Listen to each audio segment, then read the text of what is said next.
So seemingly we have an inside man.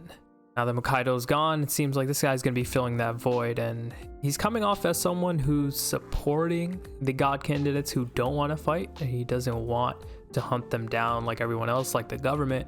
We've yet to see if that's gonna change, if he's actually just playing around with them, if he's deceiving both them and us as the viewers. So that's all we got to go on for now. So let's get into it. Oh yeah, I totally forgot this man Mirai was just doing this pose like all last episode. How many times do you guys think this he practiced in front of a mirror?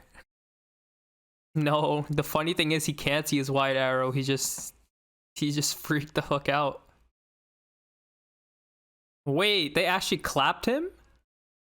Oh wow, okay. So that's a little bit different than before. Usually they would at least hesitate. Seeing people enjoying gossiping about the misery of others makes me not want to be human anymore.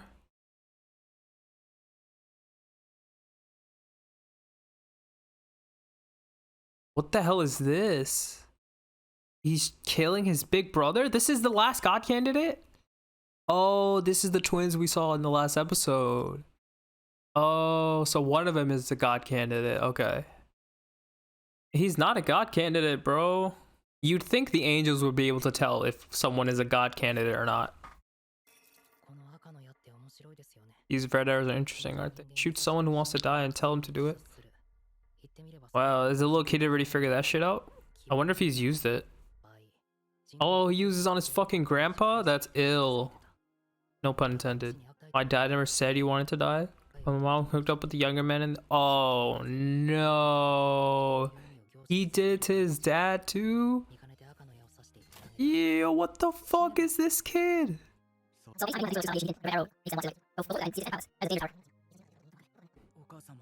Oh, so he shot his mom. I was talking so much, I missed what they were saying. He shot his mom?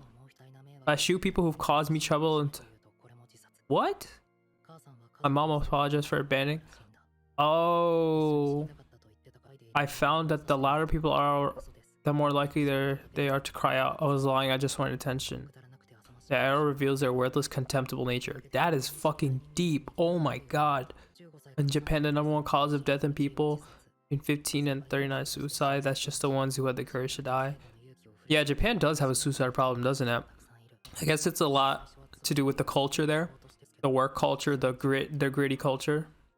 This whole thing brings up a lot of topics surrounding like voluntary suicide, especially like for the elderly. It's something that's been brought up, I think, in a few states here too, in America too. Helping people commit suicide is a crime. You didn't even know. Let me help my brother. Yo, why would you? What? Oh my god, dude, these kids have been through some shit, huh? Damn, this is a only humans commit suicide. Suicide's it's the most miserable death that only humans can choose. Only according to your standard. Bro, okay, we are diving into a deep conversation in this anime. It's been talked about, it's been kind of danced around, but this episode we are diving into it head first. Besides, while you might find it miserable, I think it's noble. We are diving into a conversation that doesn't have a objective answer. There are people who'd be sad if you died. That's more than a reason not to do it. Filial piety is the most standard reason of all. Yeah, that reason is very outdated, and it doesn't really take into account what the person itself is feeling. Girls loved him, but he looked down on everyone. Yeah, he was a shithead. Bro, no shot they're trying to prop up Metropolitan Man after he died, right? Damn, that's crazy. Imagine crying over a serial killer. You can't carry like normal if one of your classmates killed. Yeah. Makes you uneasy and anxious.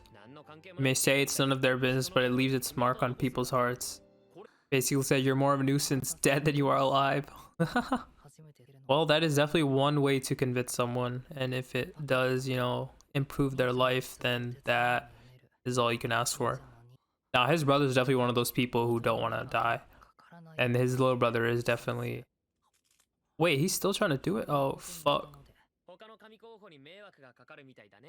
Oh wow, they're just gonna keep using this fucking. They're just gonna keep using this fucking reason on him. That's crazy. So these were the characters introduced last episode. Oh god, as expressionless as ever. Oh wow. Of fucking course, right? Hey, well that's another reason to keep going, right?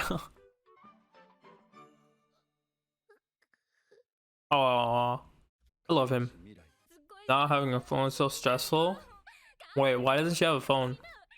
Oh, that's right, because she was taken. Forgot, she's taken by police. They put her in a good ass fucking room though. I'm checking about Trent. Yo, this guy just keeps talking about it. Bro, they gotta chill. What? Yo, Nase be coming up with the craziest takes, bro. This is what happens when you have no sort of moral system. You just be saying the wildest shit.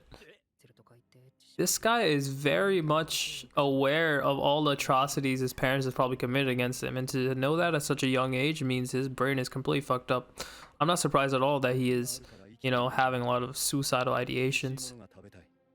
Half of the world is starting to believe they exist. That is crazy. That's how much it's spread. I mean, it makes sense, right? You live in a world of social media. And when it is actually real, there's only a certain amount of time before you start believing it, right? In order to end this chaos, all the god candidates should have an amicable conversation. Yeah, what could go wrong? Bro, what do you mean? They've met before. You were just wearing a mask and not doing shit. He's currently the strongest? Why? Because he has the most, like, arrows and shit? Yeah, because he got all Metropoliments. Fuck. Yo! What the fuck is wrong with him? Bro, are they in the what the fuck? These boys are in orbit? Why? Bro, this kid's gonna get killed because of Mirai, isn't it? I see that going down. That episode of Platinum End was deep as fuck. They got into a lot of talk and conversation surrounding a topic that I think is very important for anime to talk about, specifically because of how prevalent it is in Japan and Japanese culture and society in general, and that is about suicide. And this has been something that the anime has been talking about since the first episode. I mean, our main character started off you know, jumping off, I forgot if he jumped off a building or, yeah, he jumped off a roof, and it's what a lot of god candidates, you know, ended up doing, which triggered the angels to find them, because, you know, the angels in this show look for candidates who don't want to live anymore, and, you know, yada yada. We know all this already. But this episode, there was a full-on conversation about it between Mirai and one of the last god candidates to be revealed, one of two twins that we actually saw last episode. So it's the one with the longer hair, the dark eyes. I thought they were gonna bait us and make it the other twin instead, but I think it makes sense why it's the younger twin. Oh, actually, I don't know if it's the younger twin, but the other twin. So this kid is different than his brother. Clearly, both of these kids want to die. They've been through a lot with their family. Their mom did a bunch of stuff. It's just a very depressive family. You know, when shit happens like that at such a young age, and you recognize what actually happened, you're able to process it, then I could see why he ended up the way he is. And we already know that the red arrow allows you to essentially kill people who already want to die. And that's literally what this kid set out to do. He sought to let people pass on who want to die by shooting them with the red arrow. And it's something that I have seen in anime before. There was an anime that came out not too long ago called Babylon. The anime itself could have been produced better, but this is also something that it dove into. Completely different concept, completely different atmosphere and vibe, but it is a topic that was brought up in a completely different way. Regardless, he questions Mirai's view about it, that you have to force people to stay alive. He challenges that by essentially saying, you know, it's my own life.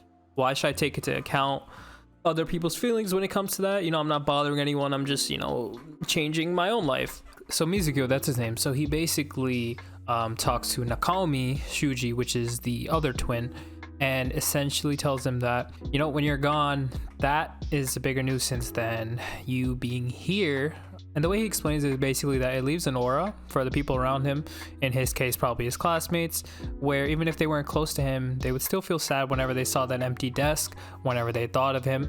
And how could you not think of him when, you know, you've spent so much time in a class together, even if you don't know the person? And I could definitely relate to this because in high school, my teacher actually passed away while we had her.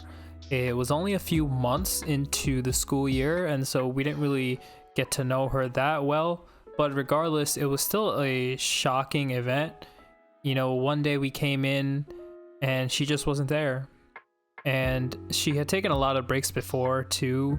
You could tell that there was something going on with her health. Of course, we didn't really know the details of that. But the day that she didn't come in and the principal, walked in and told us that she'd passed away was just so shocking to me, because that's not something I'd ever had to face.